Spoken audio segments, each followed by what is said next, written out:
Hello and welcome to the channel. Look at this beauty. This is an Electroplex Rocket 35. This is a USA made amplifier and I'm really looking forward to getting into this one. This is a tasty bit of kit. This is in for a service, so let's just have a bit of a look at what we've got then. So you can see we've got a volume with a pull channel switch, treble, mid, bass, usual deal, couple of inputs, go across onto the second channel. We've got a gain, volume, treble, mid, bass, presence and reverb. Got a lovely plexi front fascia there and a really solid and heavy duty badge on there. Nice grill cloth, nice vintage Fender looking grill cloth. Really well made machine. Let's have a look at the back. My days, that's heavy. Either that or I need to get more potatoes down me. So let's just have a look. So we've got 35 watt to 22 switch, fuse, power on, standby, couple of speaker sockets, nice impedance selector there. I like the idea of that. Very simple with the chicken knob. Line out, channel and foot switch, so just channel switching. Send and return on channel 1 and send and return on channel 2. That's interesting. Let's have a look at the speakers it's got in it. So if we just pop in there, we can see we've got a Celestion Gold in there, Alnico, but on the other side you've got a vintage 30. So an interesting choice of speakers as well. And I think with these amplifiers you can choose what speakers you want in them when you order them. I think, if I remember looking on the website, we've got a tube chart there as well. Can't quite read what's on there, but we'll have a look at the tubes when we get into it, won't we? So, but I think before we open this amp up, shall we have a listen? I think we should, and just see what faults there is, but not only that, just see what this amp sounds like. Right, let's have a look. So I've got the camera on the amplifier and not me, because I'm in my scruffy clothing, even though dressing smart makes my face look shabby. Anyway, let's move on.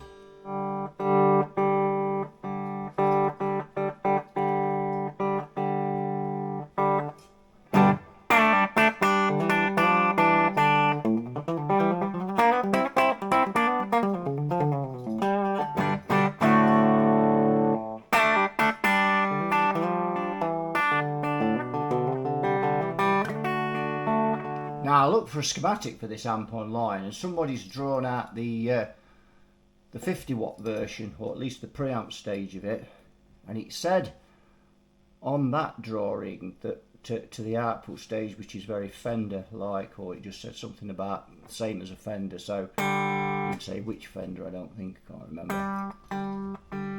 Let's go on to this clean channel pull. Oh dear.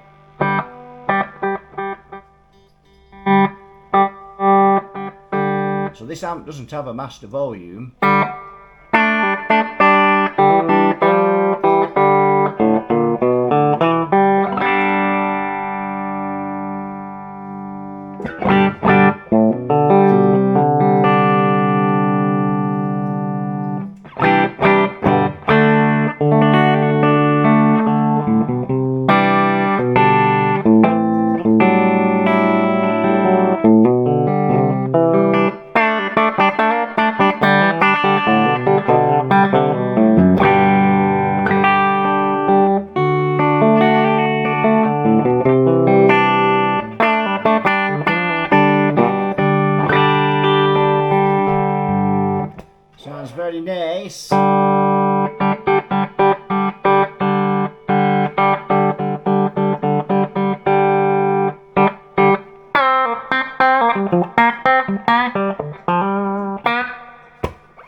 curious bit of kit.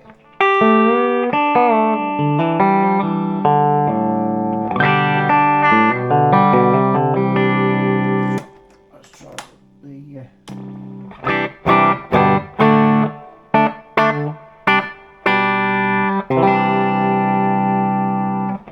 the presence control, which means it's probably got a long tail per phase inverter.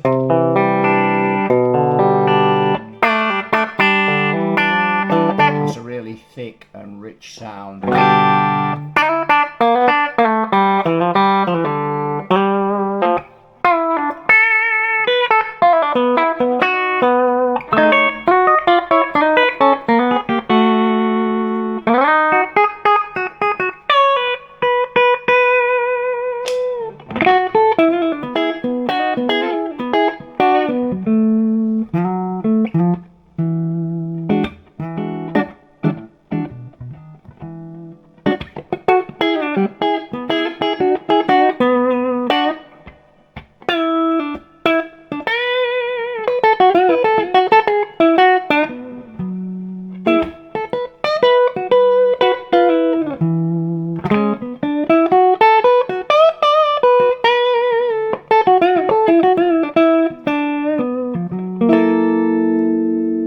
There doesn't appear to be a lot wrong with it. Which couldn't be said the same for my playing.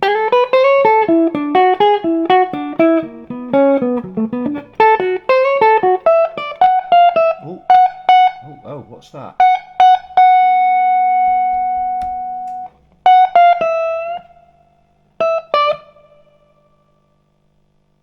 Right, so it's developed a bit of a hum now.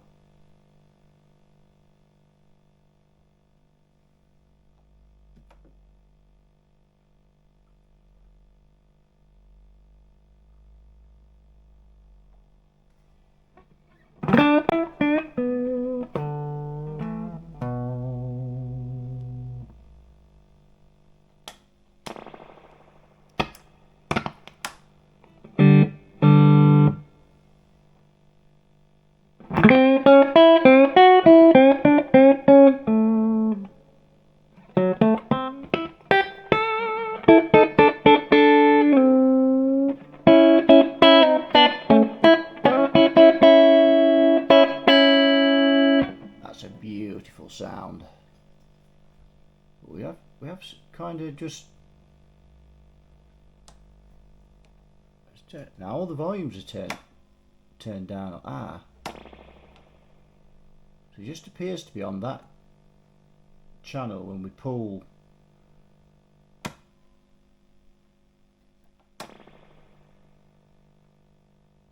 don't know whether you can hear that on the camera. Let's turn the reverb down.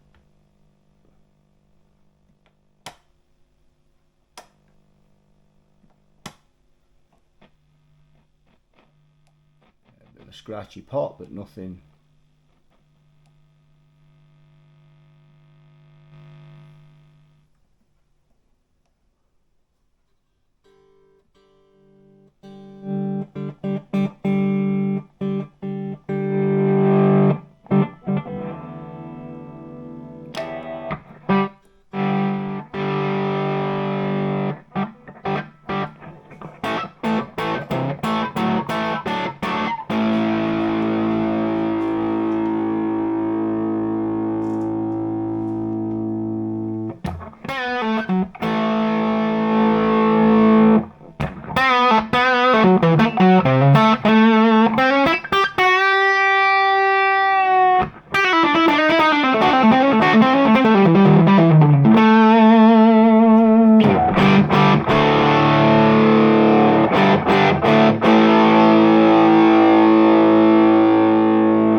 So the overdrive on it, when it's excessive, is a little bit on the farty side, but to be fair, this is probably not that kind of amplifier, is it? although it's got that amount of gain.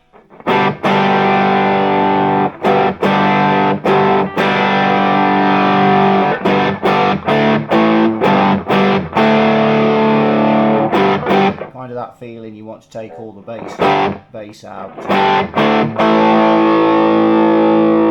But as I've said, I mean, it's got that feeling like the coupling caps are a tad large in it, and it also has when you're playing it clean as well, which is fine when it's clean because it gives you a lovely round tone. I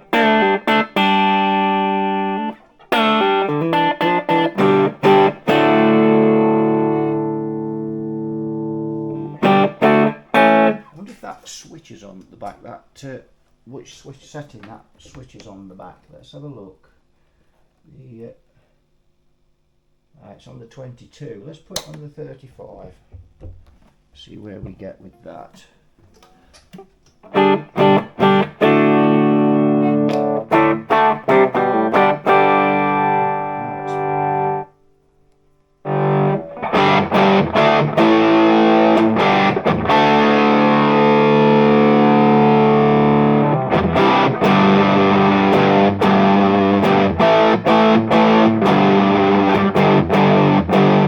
On the bottom end there, just a little bit on the 40 side if you really wind it up.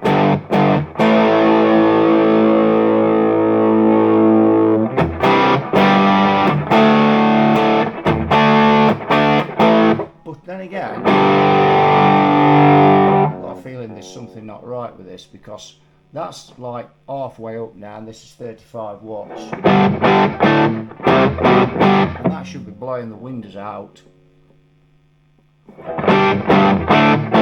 And I noticed when it went wrong slightly on that clean channel, when we just had that slight fault, it was just for a split second it went really loud. I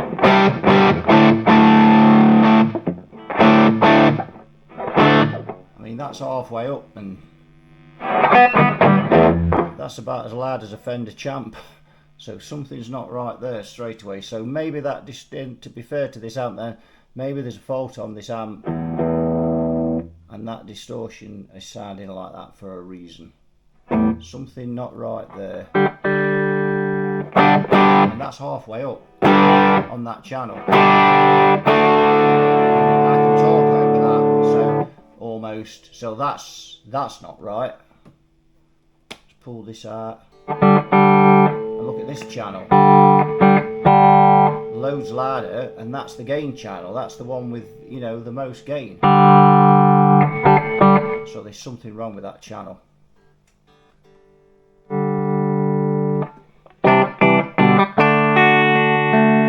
can see that's loads louder. Look where the volume is there on there. It's only at 9 o'clock.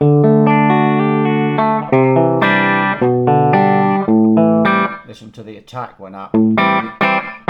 That's so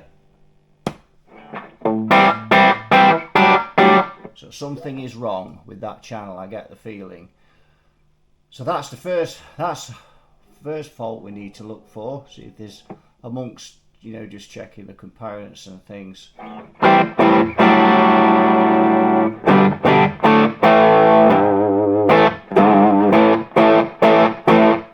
Something not right with that channel.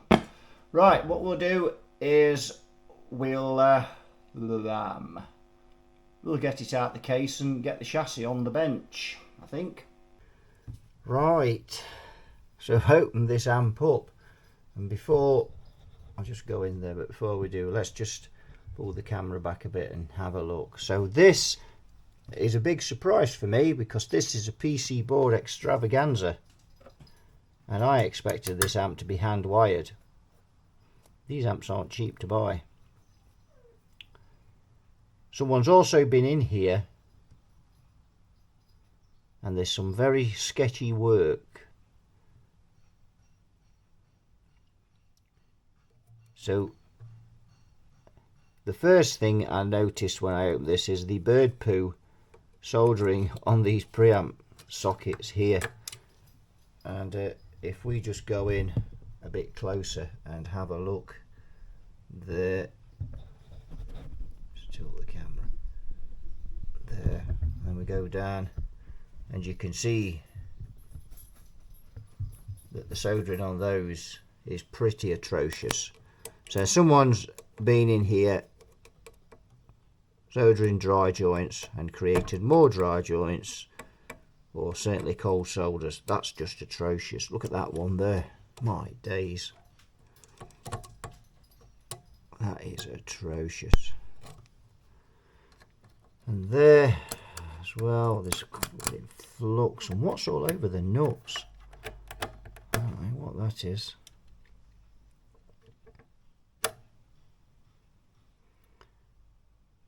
Yes, that's not good. But then there's other things in this amp that are obviously factory. So, for instance, look at this capacitor here just wobbling around.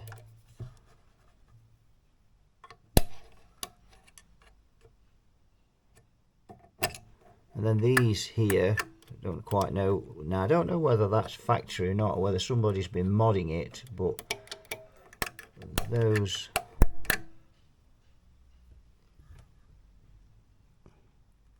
it's almost like they're an afterthought. What else?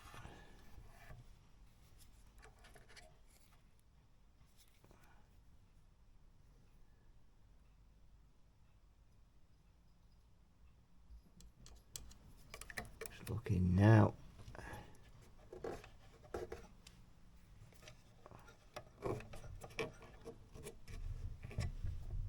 Yes, something's been sprayed on that board. I don't know what that is.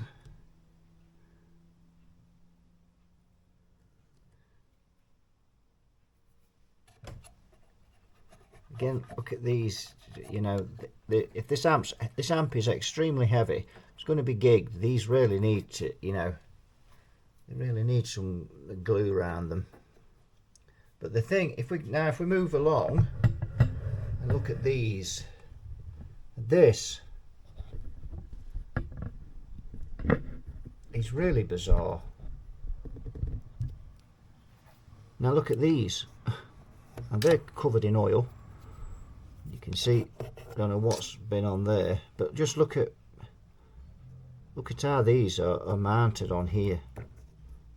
I mean, that is just a no-no in my opinion.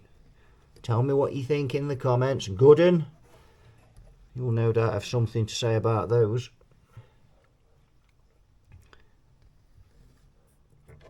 And when I first looked at this, you can actually see here and here, I thought they'd been moved, but they obviously haven't. And the other reason why I know the factory is that on that Rocket 50 schematic, it shows 80 microfarad capacitors, and they wouldn't quite fit down there. But if you look, but there's other components under there, so that's not. Oh, there's other wires under there, should I say. That looks like the bias control, but I'm only at this point speculating. Not quite sure what's going on there.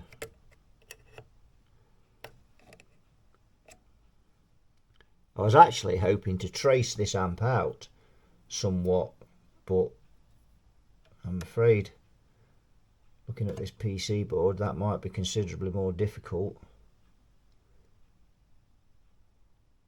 than what I thought it would be.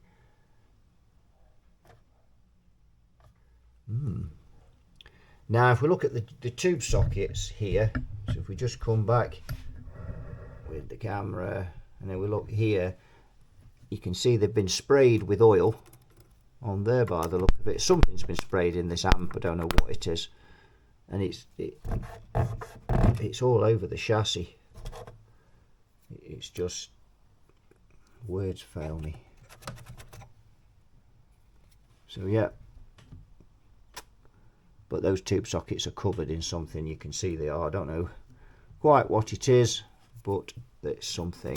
The other thing with these tube sockets is that, and if I move them around, and you won't be able to see that on the camera because it's so close, but I can see the solution as I'm moving the pins.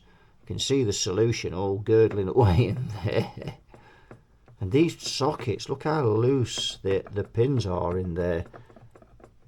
They're dreadful sockets. Look at that. I mean, normally they should be tight when the tube's ready. Listen to that.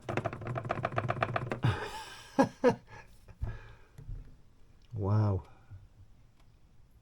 Do you know, I really hate pulling things to pieces. Do you know when you look at things and you know, but some things are just so obvious that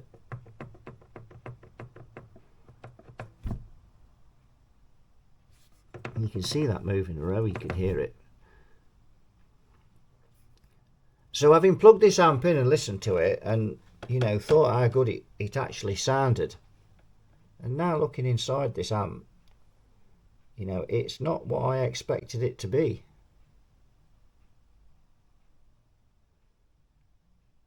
And these amps aren't cheap to buy.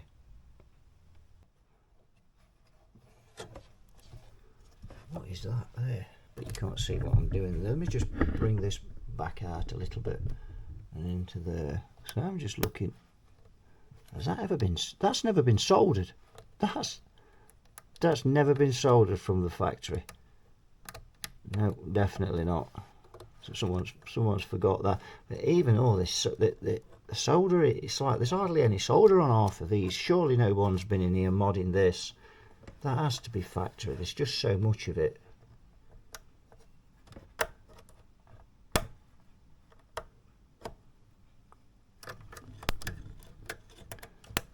That's probably what. Maybe that's what the fault is on that, because that is on that channel.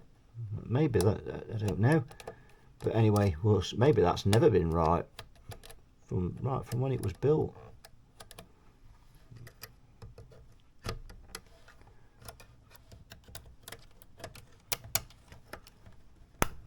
But the soldering, it leaves a lot to be desired.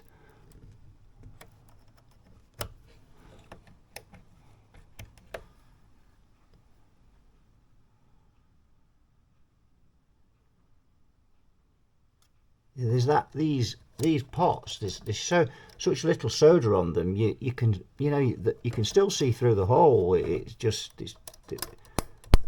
unbelievable that they've stayed on there. They say that one's okay, but we've got a non-solder there. Caps look in good order. I mean, has someone had that out? Is that factory on there? We just move across. Sorry, I'm keep.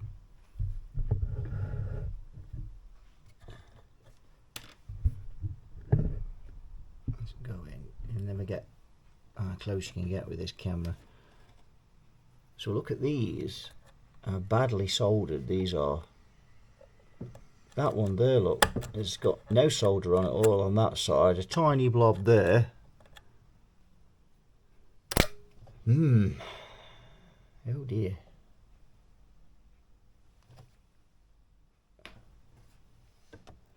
So there really is some dreadful work in this amplifier, and what a shame. When you look at this amp, it screams boutique all over it, and you know, you're expecting to look inside and see a really nice amp inside. But this, the soldering work in this amp is atrocious. Has anyone else repaired one of these or looked inside one of these? And you know, is this a one-off? Is someone just been in here changing things? Because, you know, without a schematic,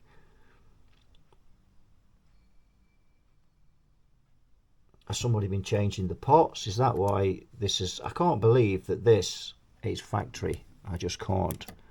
Someone has to have been in here doing alterations. Someone's definitely been in here, and whoever's been in here, you know, the oil on the tubes is a dead giveaway. You know, it's obviously the village cowboy that's been in here. Let's check the fuse. Fuse is 1.5 amp. Yeah, that's correct. Well, what a to do with that? I really don't know what to say. So I'm going to do some close-up stills of this just so you can have a proper look at some of this work.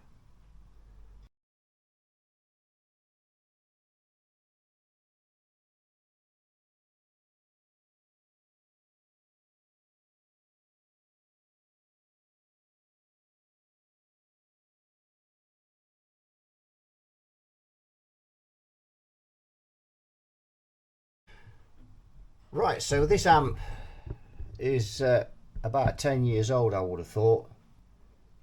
The caps look okay. I don't like the way they're mounted. I think that's atrocious, to be quite honest. If we look at this PC board, it's just clustered. You know, in this amp, surely you'd have been better off just having a turret board in it. No, I don't know. And these, you know, look at these where you've got, you know, you should have shrink tubing on them. Just things like that where they're just fraying. You've got them all over the place. So such as this here, you see, no shrink tubing around this. You know, if this was to, you know, fraying like the others, right over that pin on that tube socket there, pin 9 filaments. Well, I think the first thing we need to tackle are those tube sockets there. They're just atrocious. Bird poo extravaganza. They're terrible. So we need to suck all that solder off and really clean those up. The second job is we need to get all that oil out of these tube sockets. Like here, all the oil out of these tube sockets. We need to clean those up as well. I need to solder up on these, solder these up properly on here. So that's just atrocious, and that's on the power.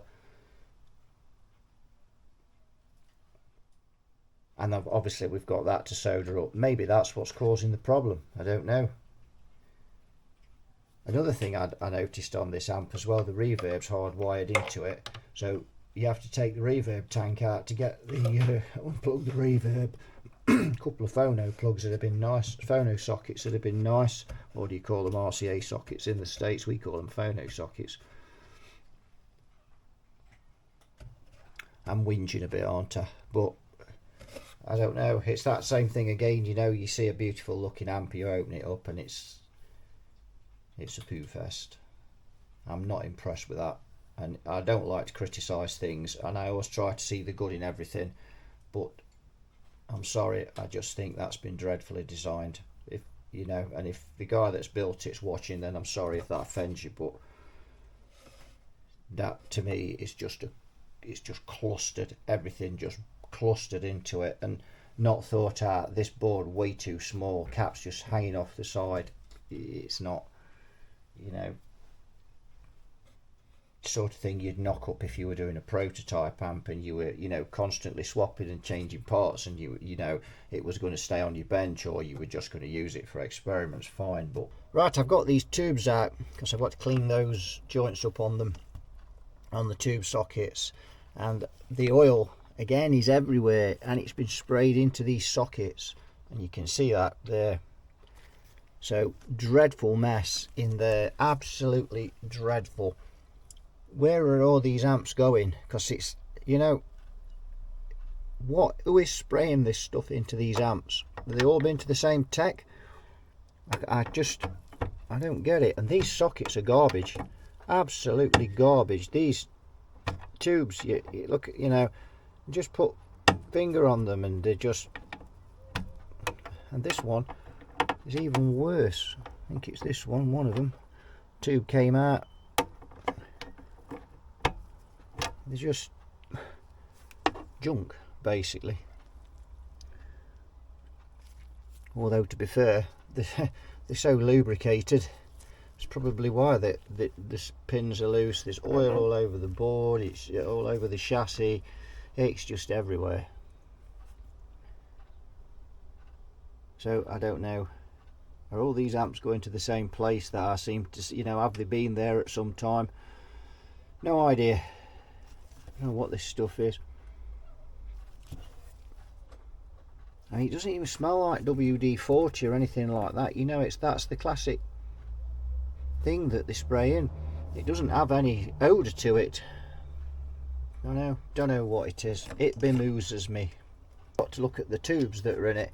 So we've got a nondescript ECC83. We've got an Electro Harmonix 12AX7 EH. What else came out of there? Another 12AX7. And what is that one? Is covered in oil, so we can't really see what that is. Dear, oh dear. That really is. Oh dear. Ew. Gooey. 12AX7. And there's a fifth tube somewhere, and I'm not sure where that's gone. Oh, that's strange. Oh, it's there. Left it stood on there. And that's also a 12AX7 there. So 5 12AX7s, or 4 12AX7s and an EC63, but they're all the same. And we've got a couple of GG 5881s here. And these sockets, you know, the pins are tight enough when they're in there, and they're nice. But you know, at first glance, you just think the socket was loose, but the socket's solid. It's just the pins. Well, they're covered in oil as well. Well, there's no surprises there really. Let's keep those because it's fixed bias. Make sure each tube goes back in its same socket before we test it. Same with that. Absolutely caped. Holy moly. Now that oil will probably be all on the inside of that board as well.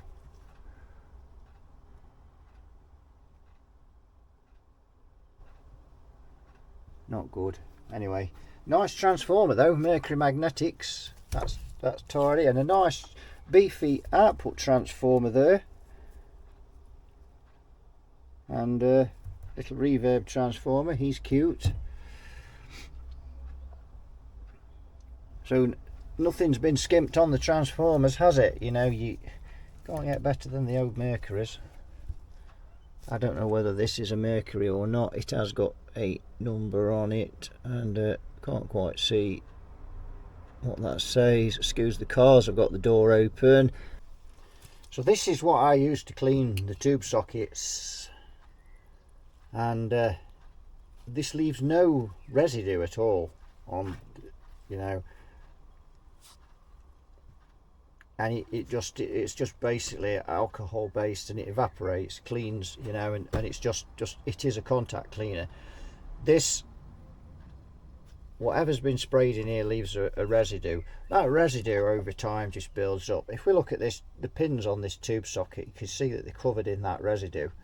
So we, you know, from that it gets more and more gunked up over time, and then they just don't connect as well, and you get all sorts of problems. Right, we've cleaned those sockets up, and we've been in there with this and with this, and got the oil off. We just used I actually used some hand wash, because just enough, which is not ever, we don't want millions of suds in it, just enough to break up the oil and get rid of it. And we've cleaned all that off the chassis. They're nice and dry. These sockets here, these preamp sockets, again we've been in, and they have took some cleaning, man. They really have took some cleaning to get those out. And again we've been in with the toothbrush, toothpick, whatever they are, I don't know. Anyway, we've been in with those, but those sockets don't look very healthy, to be honest. You've also got some outer pins on those, as if they're a multi-use socket, and it looks like a slightly bigger socket, like our, oh dear, PFL 200s, I think. I can't remember that socket, but obviously they're 10 pin. So yeah, they're strange tube sockets, those. Got like 9 pins inner and 9 pins outer. You can see that on the camera. So cleaned up the tube pins as well. They've been cleaned up there on those, so those are ready to go back in. We've still got to clean these preamp tube pins. Funnily enough, they don't, considering what they've been sat in, don't look too bad, but we've got these to clean up as well, so we'll do those. We'll probably test those tubes as well, just to make sure we haven't got a dud, and that's not, you know, one of those problems for lack of volume. But more than likely, you know, it's going to be dry joints on this amp. It's, you know, or the tube's simply just not conducting properly because there's just so much crap down in those sockets. So we're trying to get all this crap off here amongst all this oil, and they've used, whoever's done this, they've used that cheap crappy Chinese solder that has a very high melting point, and we've looked at this before, and this is a 25 watt iron, and I never use anything bigger than a 25 watt iron. Normally I do use a bit more if I'm doing turret bores, but to be honest, I've even done turret bores with this, no problem. You don't need a huge soldering iron, but unfortunately, look at this. That's just not melting. I mean, come on, what is that? It's just started to melt now. You know, that stuff is just garbage, absolute garbage. So cleaned all that solder off. There's something else all over this board now. I really don't know what it is, because it won't come off, whatever it is. Just horrendous. So managed to clean all that, clean all the flux off. These pins are really strange. They're not, in fact, they're not just like a pin really. They're like a split pin that goes through. Very strange tube sockets, those. And you can see I've had to take that capacitor out, otherwise it's just going to get burnt, and someone already has burnt it on the bottom there. So I just removed it, just didn't want that getting burnt. It's being in there with the iron so much. But that is just very messy. Once you start spraying crap on these boards, you just never, you know, they're just never the same again. You never seem to get them clean. So it's just again working my way through this. We've removed this component here again, so we can get in and we're not burning it. And again, look at this solder. Just look, what is that stuff? Is that plumber's solder? Look at that, it's just not melting at all. That is just not melting. It's a wonder that there's any of the tracers left. Look at that. I've seen some solders in my time, but that one's a whole new ball game.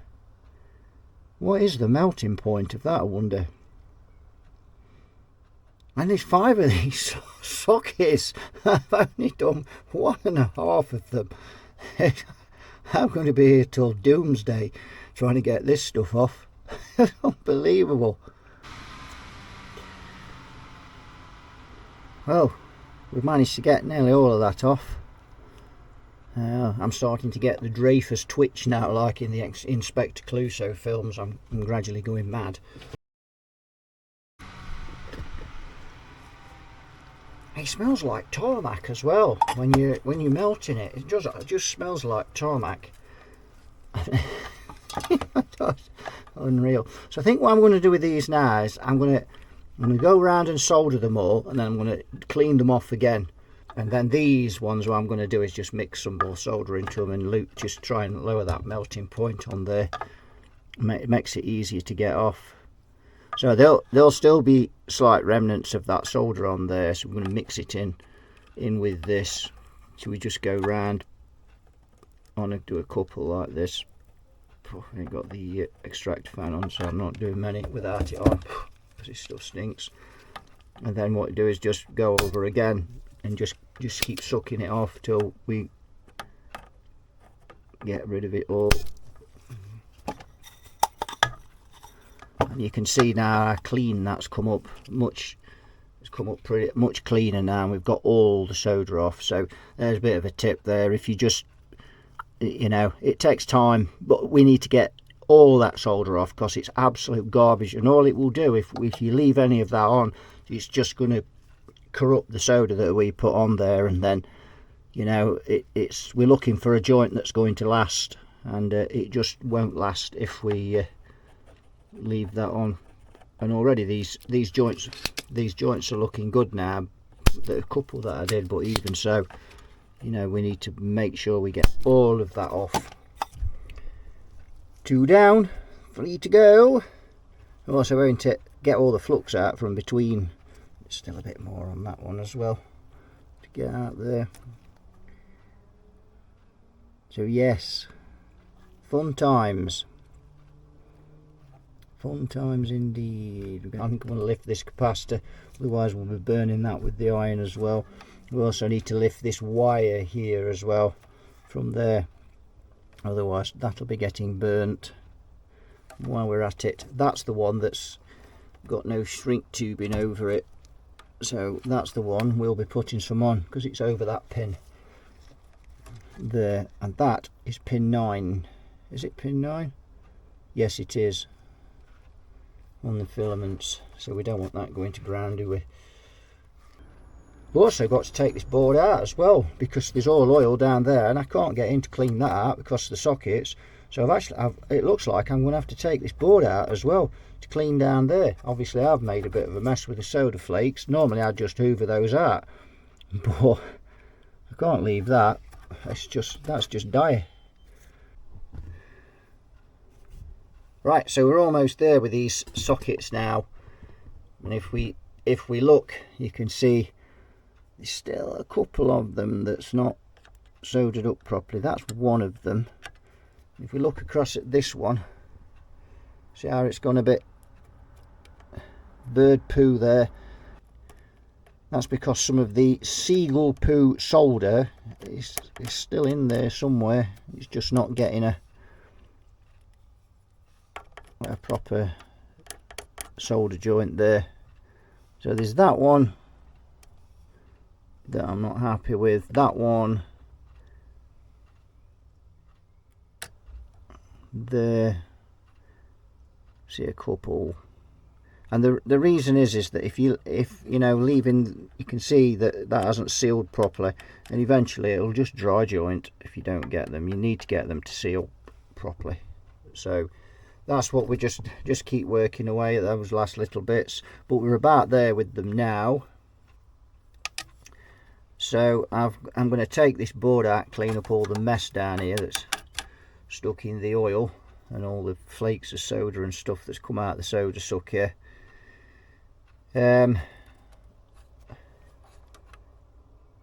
We've got to get these wires off and sort out these wires here. I've got to replace one because I've burnt one with the soldering iron like an idiot. So I'm quite mad with myself about that. Well, I presume I burnt it anyway. One of them's burnt, and it was near where I was soldering. Not where it is now. That one. So I burnt that one there, caught it with the iron. So I'm going to have to replace that. I can't leave that like that. I spent so much time trying to get that off the board, and you just get a bit lazy with the iron. You don't keep it upright enough, and eventually you just catch one of the wires, which is what I've done there. And it happens from time to time, but if you do it, then just replace it. It's just all you can do. It won't take long. I want to take this board out, I think, and just check underneath. So there's stuff all sprayed on there. I don't know what that is, but something's been sprayed, and I don't know whether if that is that flux on there. I think on there, so on here. So I don't know whether somebody's had this board out for some reason. I'm kind of looking at these components, and maybe to do this, and I presume that's on the bias circuit, and you know, I still haven't traced that out, but those wires there go to that 22 watt switch thing, that half power, so not quite half power is it, but goes to that, and that obviously goes to that big chassis mount wire wound resistor there. Pin 5. So where's the other pin 5? Here. The purple wire, yes. So they're the grid leak resistors. Look, those 220Ks there on the output stage. And that feed is is that the bias feed?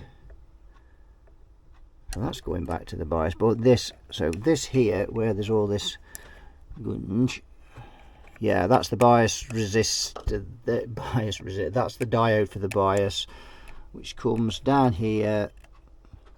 Yep, to this part here, and then to the to this. So that is the bias preset. Yeah, and that's the feed for the bias there on the 220K grid leaks, and that goes out to one grid on the output tube, and that goes to the other grid. We've got a 1.5K grid stopper on each tube, so that's all good. So we know what that is. Here's something I didn't spot in here. Check this out. And that is on power on and power off. So that's on the power switch there, and that's pin 2 there of the output tube. How would you like a bit of 240 volts AC on the grid there, or even on the cathode, pin 8? Look at that. I've never seen anything like that before. Yep, that's either way. Look, you can have it on the grid or you can have it on the cathode. There you are. And with a lifetime membership, you can have it on both of them. So why have we got 2 fuses in there, one in series with that one? There's a rather large being in here. Has it landed on me? There it is. My gum, he's a big lad. Come on, mate. Out you go. There you go. No, go on. Cheerio. Thank you. I bet you could hear him on the camera. It's that big. Yeah, that's a real winner. But what is that all about then? So we're coming off. Why 2 fuses? I don't. Surely that's not factory. Surely not. So that's coming off the transformer. What's going in then? That's going in. So I've got a fuse going into a fuse. That's a fuse holder. That's a fuse. What is that all about? Then it goes to the switch and then goes down to the transformer.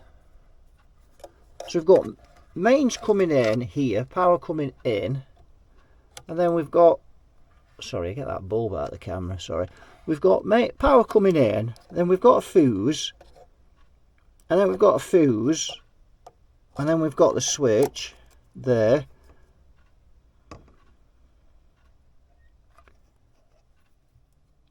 Anybody want to explain the theory behind that to me? Because I don't have no idea. But that, yeah, what can I say? So I think I don't understand the logic of why they've done that, but I'm going to remove that. That is not good, is it? I've got this board out as I needed to check underneath it and just see what's occurring under there, given what's gone on with this amp. I'm beginning to find things all the time with this amp, and I really don't know what to think with this. Do you know, I'm finding things on here that are so poor, you know, you can't believe that, well, that an amateur's been in here, you know, somebody's been in here messing around,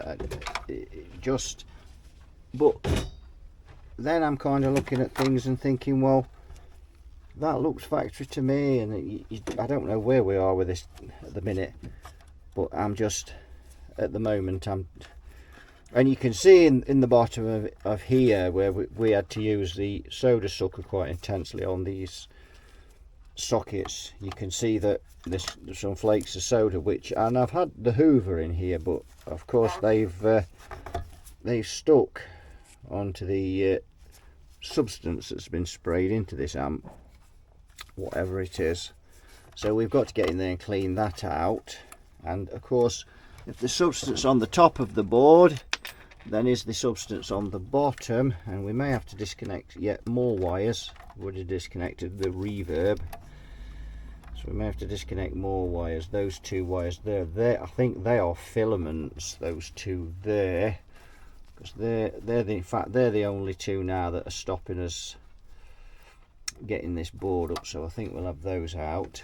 So if you look here, you see this great long, so that's been put in there when somebody's been working top side, and it's very easy to do with this board, because the board, it's like the board's upside down. So the solder terminals, you can solder top side on this, but of course these, what you're supposed to do if you're going to put anything into this board, you're supposed to trim the excess off before you put them in. So somebody's obviously left that, and that's really long. That isn't far off, again touching the chassis, whatever it is. I don't know what it is, and I'm not going to probe deeply into it.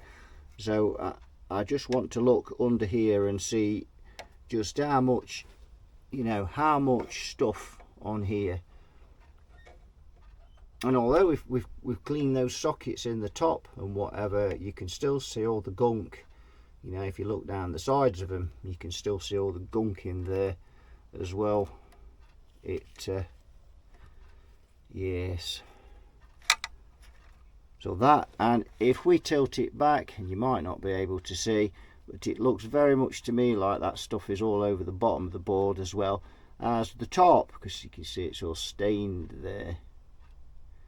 So it is beginning to look like we're going to have to take this board out to do this job properly, get the chassis cleaned up properly. Right, so we've got the board up, and we can see a lot of stains and things on here from the whatever was sprayed. But of course it looks like, because obviously this is a combo and the tubes hang down, the heat looks like it's managed to evaporate it on the tops there, although you can't understand why it didn't evaporate it on the sockets, can you? But anyway, that is dry, but even on the corners, it's, or is it just from manufacturing? I don't know. So we need to just snip off that really long one there, don't we?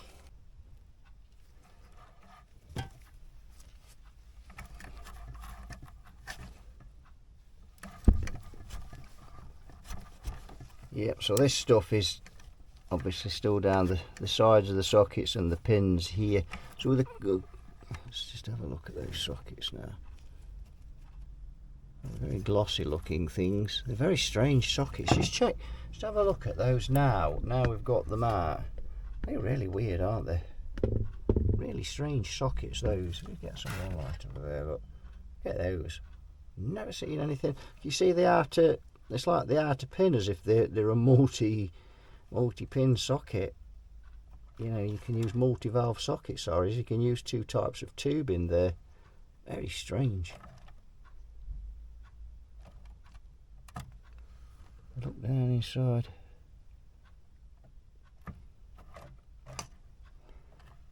Yeah, very strange things, those. Not seen any of those before. I'm sure some of you may have seen them, but I've certainly not in this country.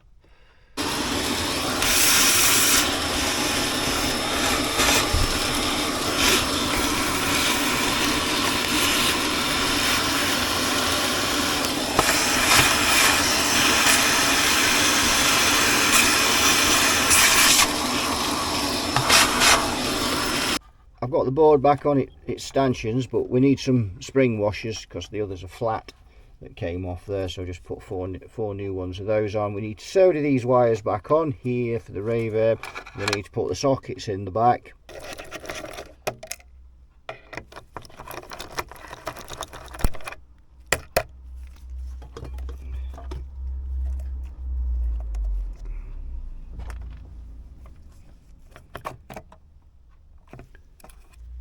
Those scar washers, or I've had it. There it is. And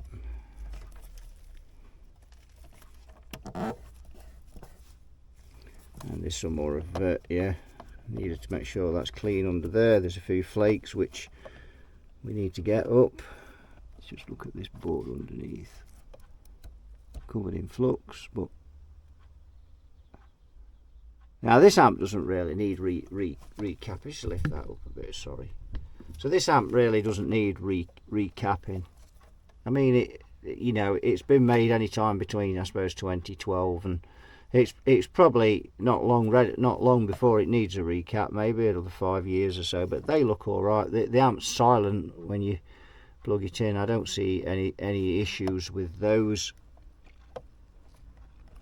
Just look at the soldering under there. I've got some new spring, new star washers on there. You can see there's a bit of corrosion on these nuts. I also found when I took the back plate screws out, they were rusty as well. Although they weren't on the tops, they were nice and shiny, but on the actual threads they were rusty. I think that must be is that the reverb wire that's gone under there? Yes, it is. I have to fish him out because he's got to go on the top here.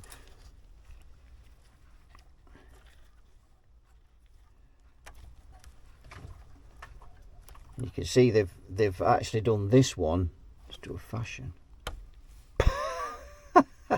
Oh dear, now that is a problem. Dear, oh dear, oh dear. What on earth's happened to that?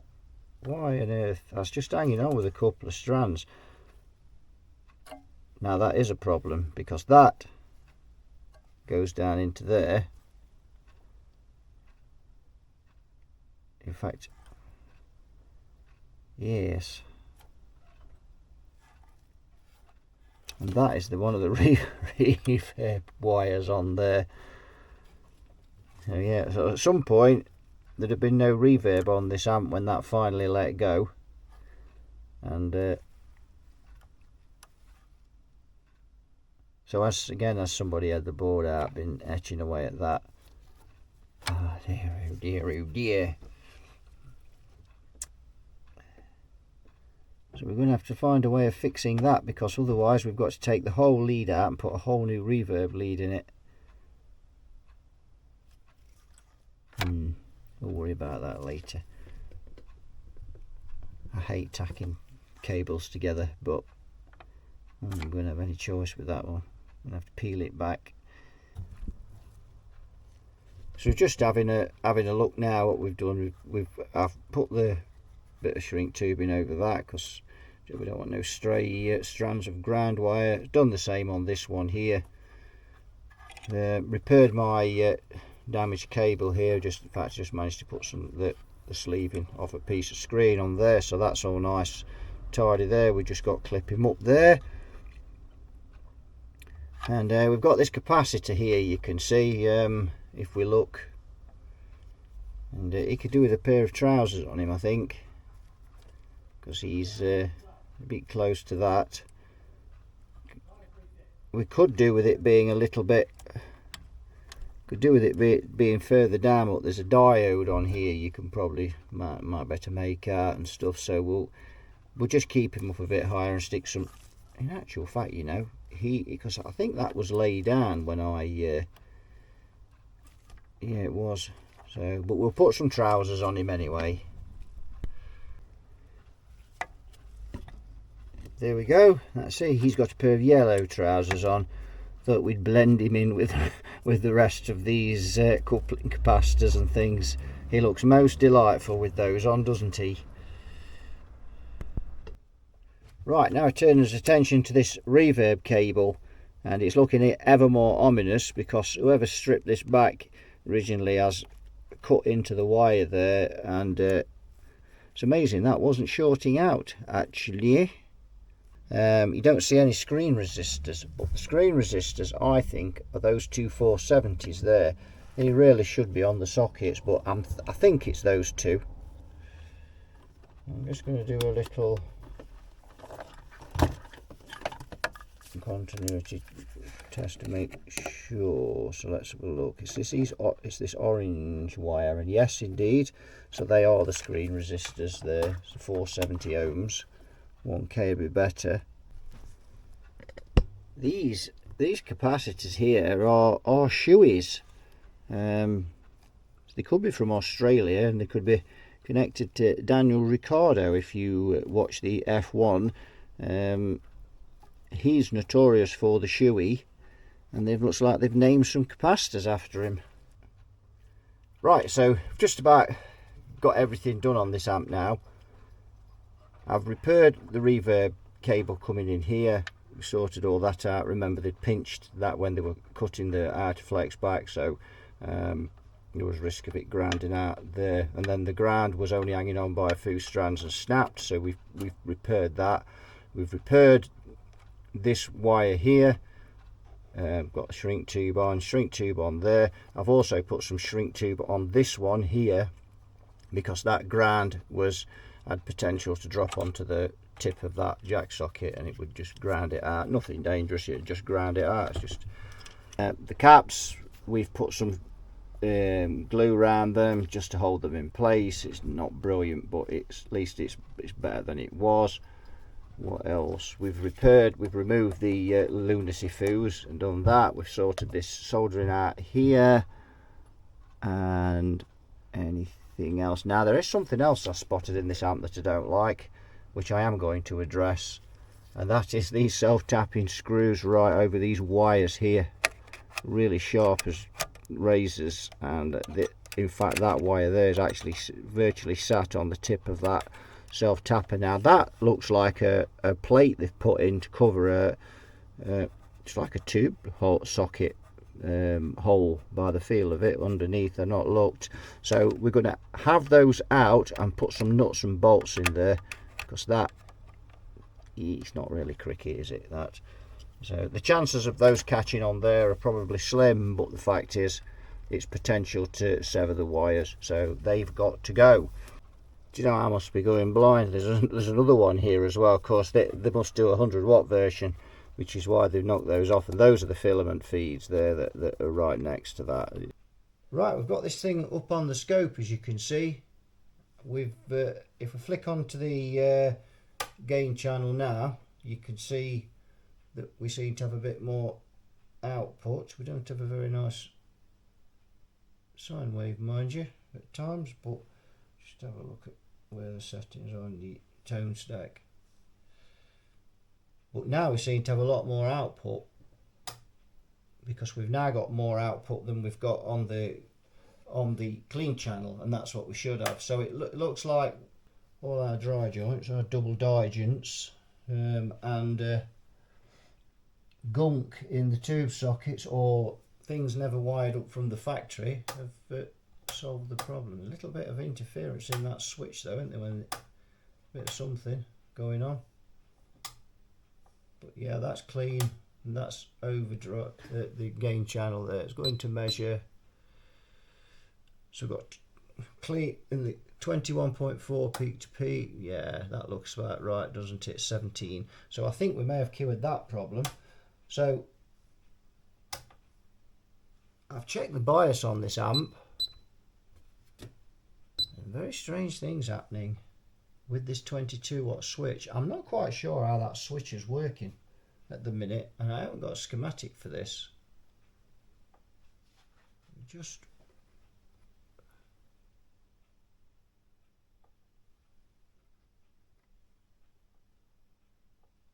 what am I doing?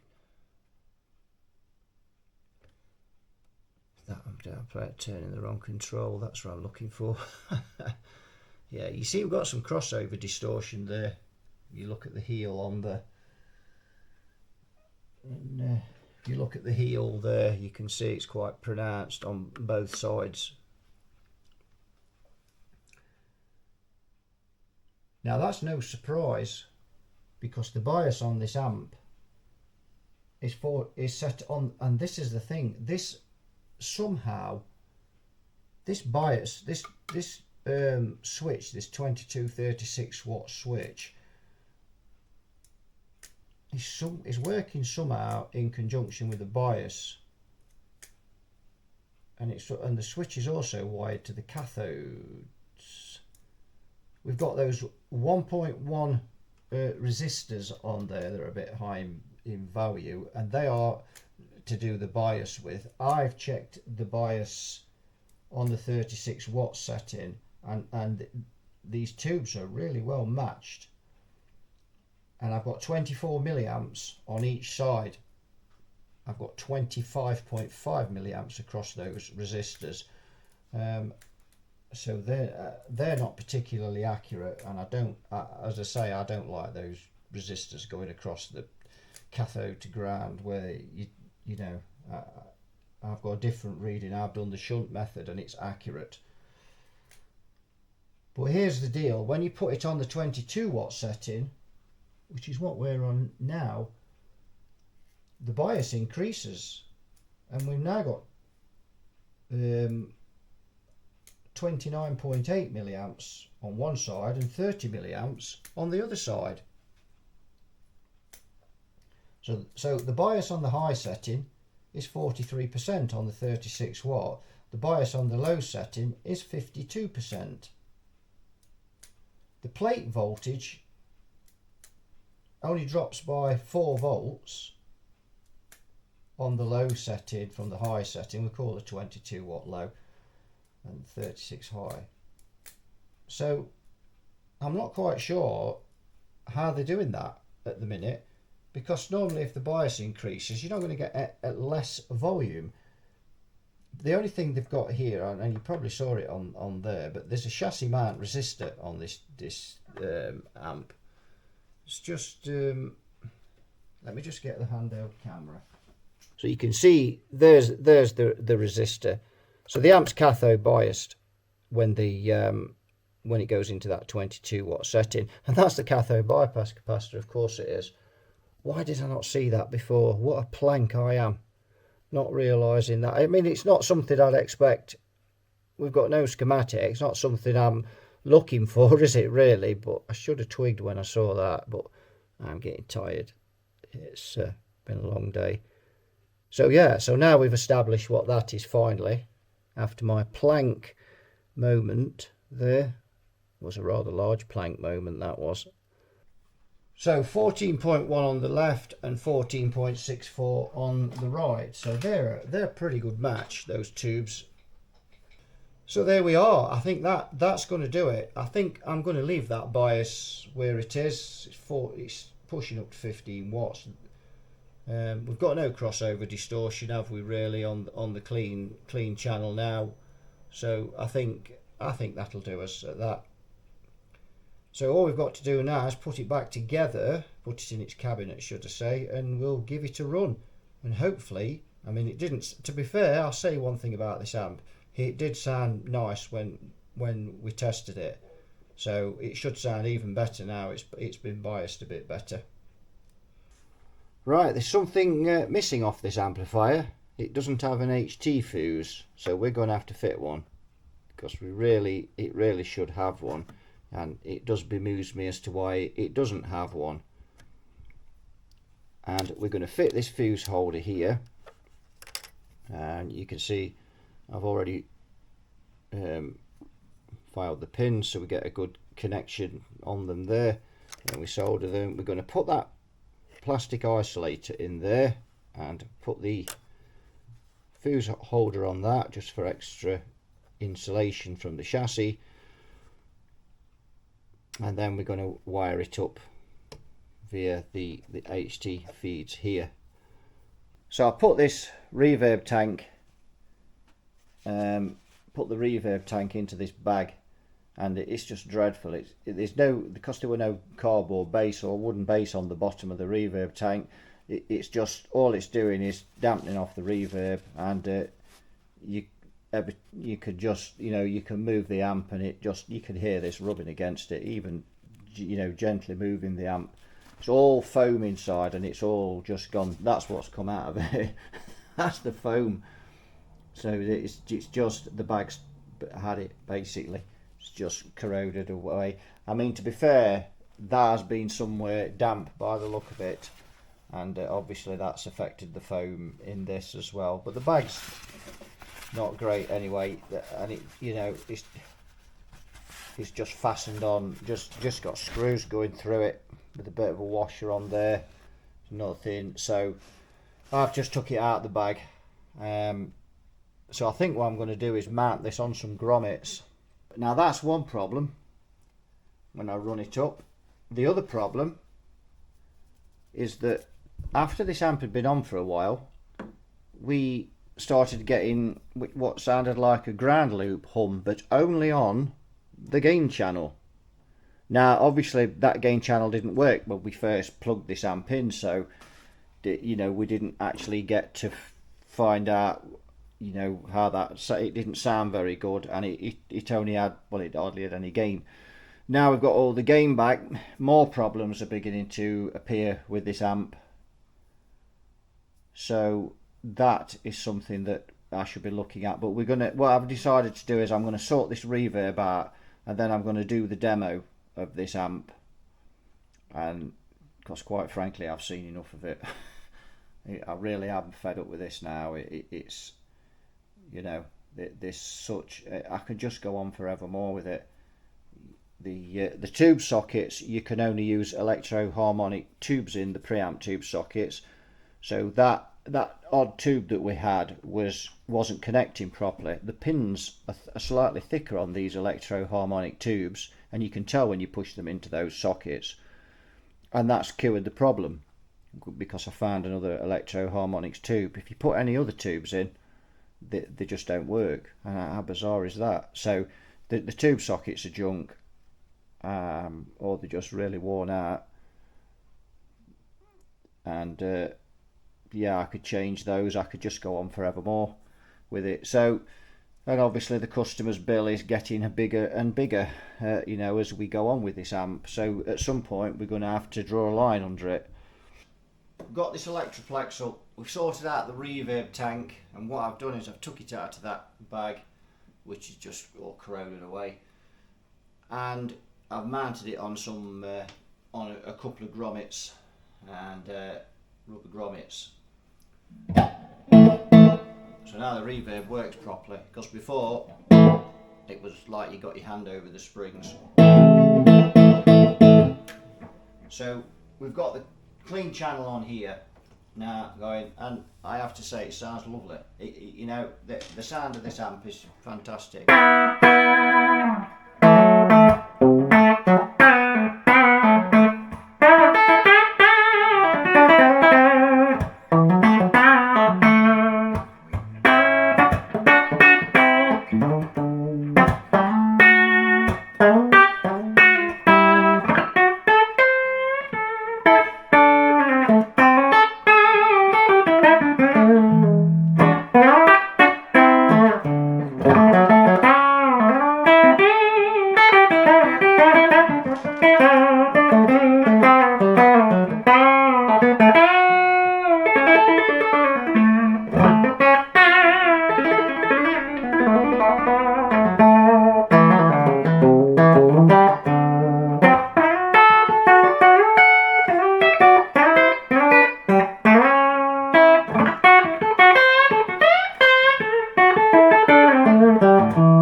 yeah, that sounds pretty nice. Reverb is nice and lush.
So that sounds fabulous, you know, no denying this amp sounds awesome. That's the clean channel.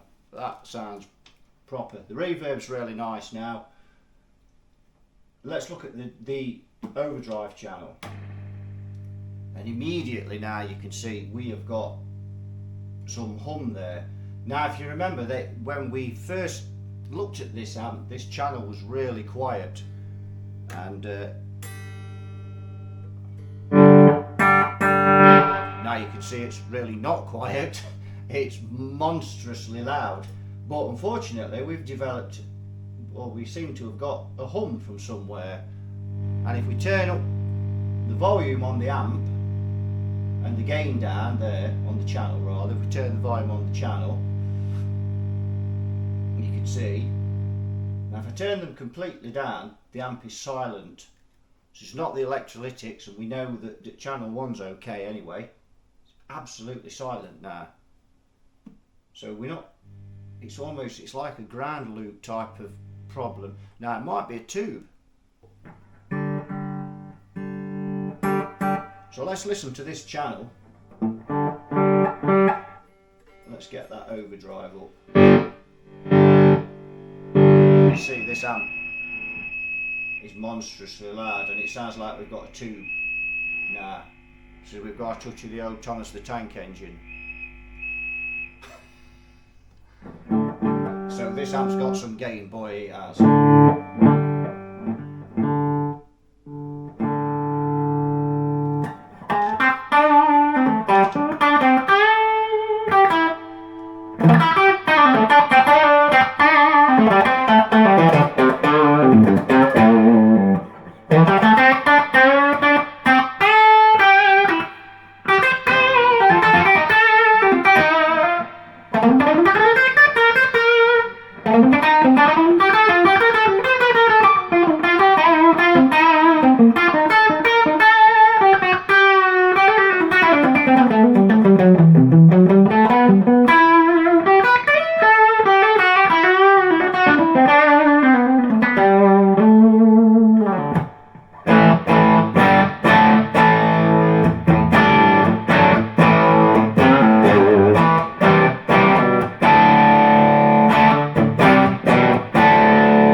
the distortion didn't sound very good, did it, on when we started? But to be fair, there was a fault on this channel, and of course, you know, it's way under biased. They don't sound nice when, you know, when they've got crossover distortion in with the, you know, with the overdrive from the gain channels. I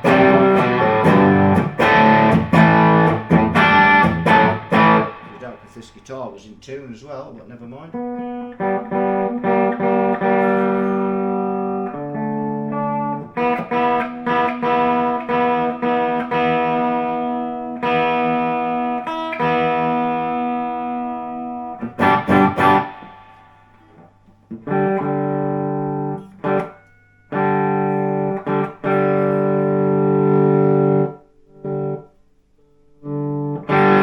This thing is monstrously loud.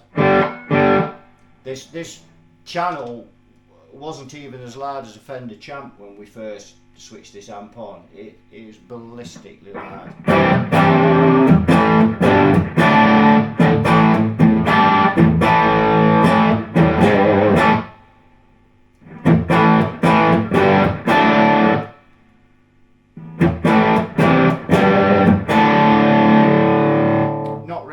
An heavy metal amp, you know, but then looking at it, you know, that you can clearly see that's not really what this amp's about. It's more about a vintage tone.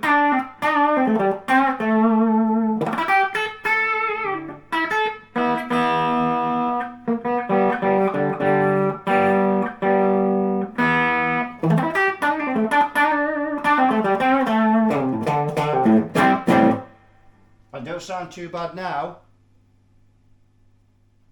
But as we begin to increase this volume up, the amp gets more noisy. As this one goes down, and then we've got this humongous humming going on.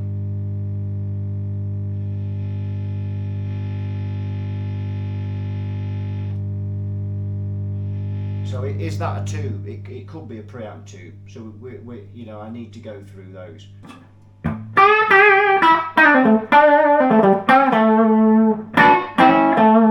That to me is the forte of that channel, where, you know, you've got kind of, you know, you got the gain at say 10, 11 o'clock, and it's,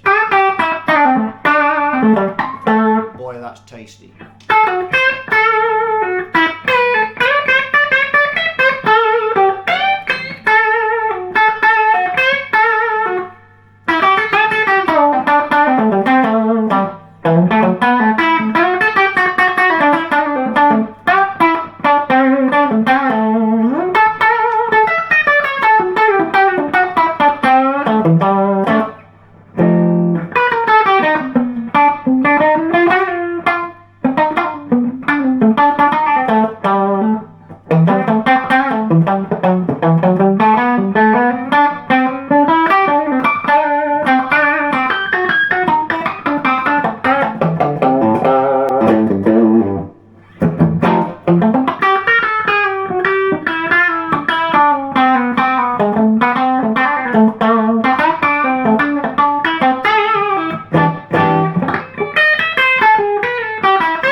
That just sounds awesome. Put it on the neck pickup. That's awesome. Let's try that 22 switch on the back.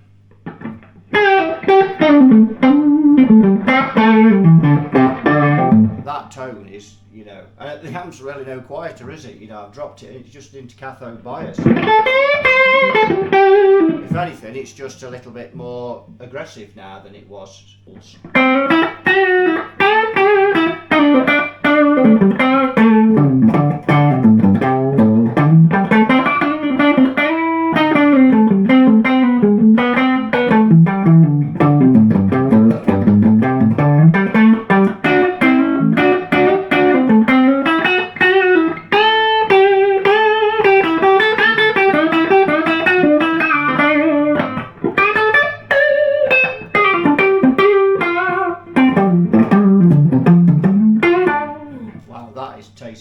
That is a serious piece of kit. you know, my verdict on this amp, this is one of the best sounding amps that I've ever plugged my guitar into, but the construction of it inside, I'm sorry, it leaves a lot to be desired, and I'm sure everyone will agree with me. You wouldn't, if you know, listening to this now, you wouldn't expect to see what I saw when, you know, when we opened this amp up. We wouldn't have expected to have seen what we've seen. The two sockets are junk. You know, there's a lot of things in this amp that, you know, the workmanship is not great. I can't believe, and it does make me wonder whether someone's been in here, you know, the screen cables, you know, the way they were just left frayed ends on the grounds and things. It does make me wonder whether someone has been in this and been, you know, messing about, modding it or something, or they wanted to try and make it quieter by putting the screen cables in. I don't know, I've never seen inside another one. If any of you have seen, you know, any of you techs have seen inside one of these, you know, let me know in the comments what you saw inside. Are some of these hand wired and some aren't? I have no idea. All I see here is a phenomenally sounding amplifier, but the construction inside is poor. That, you know, when you look at this, it screams USA at you. It's beautiful. When you look inside, it's got a bit of the Chinese amp look about it. And, you know, considering how much these amps were, you know, when these amps were new, they were $2,575. There's a Premier Guitar review on these amps, and the price is at the bottom. I think it's a street price. In today's money, that's £3,500. You know, $3,500, £3,500. That's a lot of money for an amp. You know, a lot of money. $2,500, nearly $2,600 or pounds for an amp in 2012 was a lot of money.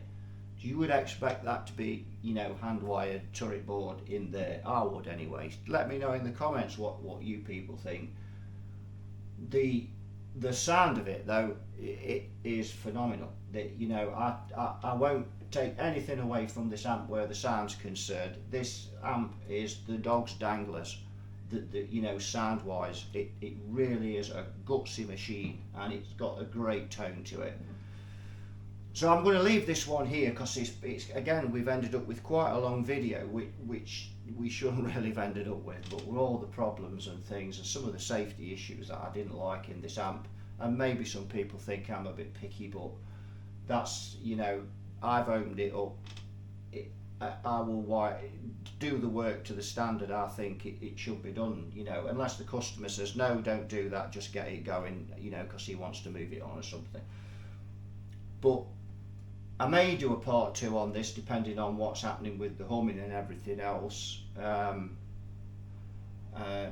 may not, and you know, I was absolutely sick of the sights of this amp while I was taking that reverb tank, you know, and sorting all that out. But as soon as I plug this amp in, man, I'm back on it. You know, if this was mine now, I would have all those sockets out and have them replaced with Beltons. I'd go through this amp with a fine tooth comb and remove anything in it that is junk. And some amps wouldn't be worth it, but this one is. This is a serious piece of kit, sound-wise. It sounds incredible. But yeah, there is problems. And really, you know, a $3,500 amp as this would be now new, shouldn't be, you know, should it really be developing all these problems and things, and you know, it shouldn't really, should it? So, and there's some great ideas on this amp. I like the way they've done that switch on the back. You know, for me, I wouldn't call that a 22 and 36 watt. I'd call that fixed bias or cathode bias, you know, bias swap switch, and I like that. I think that's a good thing on it. And it, you know, you can tell when we flick the cathode bias in, it's got a little bit more of that gutsy tone that, you know, and I like that in an amp. I like cathode biased amps. So everything about this amp sound wise, 100%, but I'm afraid inside, no. So that'll do it for this one, because I've waffled on enough. and I'm sure you're sick of listening to me that and moaning. But I'll see you all in the next video. So thanks for watching, thanks for all the subscribers and all the people that supported the channel. You know, if you like the videos, please subscribe, you know, subscribe to the channel. And I'll see you all in another video, so you all take care. Bye bye for now.